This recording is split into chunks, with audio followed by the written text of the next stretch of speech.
everyone, who said thanks for the memories? Of course, it's Bob Hope. And he said it at the end of most of his presentations or shows. He thanked animate things, people. Well, tonight, I'm going to thank my cedar chest for the memories. And inside of it are inanimate objects. And tonight, I'd like to provide you all with some examples to show you how you can do the very exact same thing.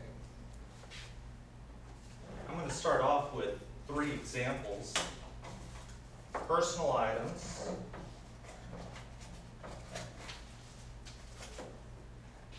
something from school, and something from family. The first thing I'd like to start off with is a little piece of paper. This brings back a memory that, of course, I'll never forget. My sister and I had made a trip to Tennessee with my mother one summer. And my grandmother lived in Nashville. Well, one evening, we decided to go out to a restaurant. And while we were standing in line, my sister nudged me. She nudged me on the shoulder and said, "You're not going to believe who's standing behind us."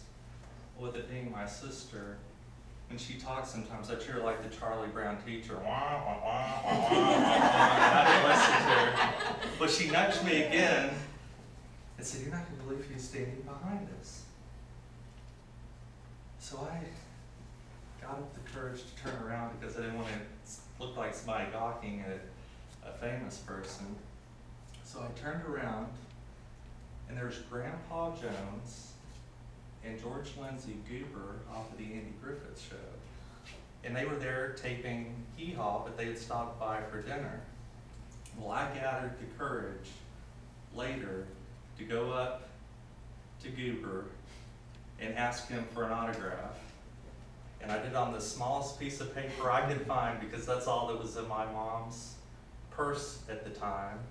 And I ended up getting it and shook his hand. So this is one memory that I'll definitely cherish and keep.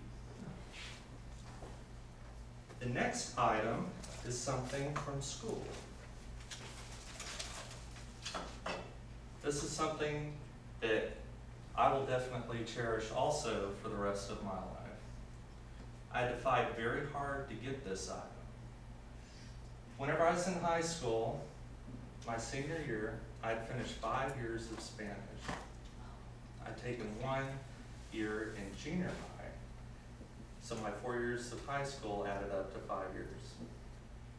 There was a lady in my class that also wanted the Spanish award, but she was somebody, just through her mannerisms and how she presented herself, would be somebody like, hey, I won the Spanish award, and go off and show it off to everybody, and then probably make me feel bad because I didn't get it.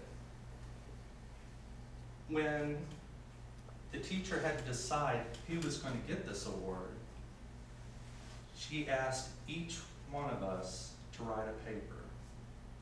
And in that paper, I was flat out honest. I told her if she gets this award, all she's going to do is parade it around and say, "I got it," and she'll probably toss it in a drawer somewhere, and we'll never think about it again. And I told her I would cherish it and hold on to it. And as you can see, to this day, I have this very special award. It's 10 karat gold, and it's something that I feel that I worked very hard for, and I provided that information to my teacher to let her know that I thought it was valuable, and I still treat it as valuable today. One of the other items that I keep relates to family.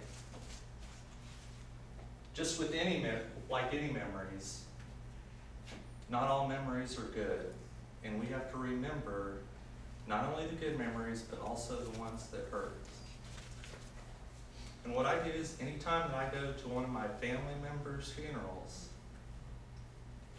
I keep their brochure they hand out. And what's special about these is whenever I hold on to them, I know that I carried these at that serious moment the last time that I saw them. Specifically, my grandmother. The last time that I passed her casket, I held this document. And she was somebody that was very special to me. But like I said, with any memory, you have to remember the good with the bad. These are 3 examples that I hope help you all one day decide to keep your memories not only in your mind, but also physically in maybe a keepsake box. There's also some other examples of things that might inspire you. Here's the one off of my 21st birthday cake, which was 11 years ago, whenever I had my birthday. Another special item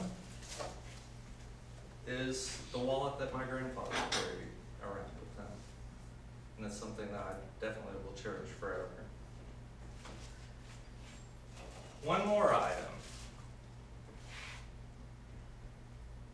Whenever I graduated from the University of Texas at Arlington with my bachelor's degree, I kept the ornament off of my cake that my parents had bought me, and we had a big party, and that brings back a lot of great memories.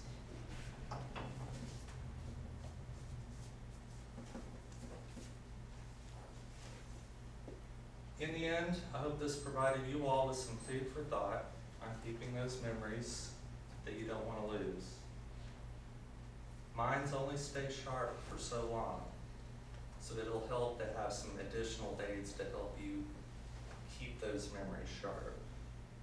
And I encourage you all to save your memories in this way. And Cedar Chest, thank you for the memories.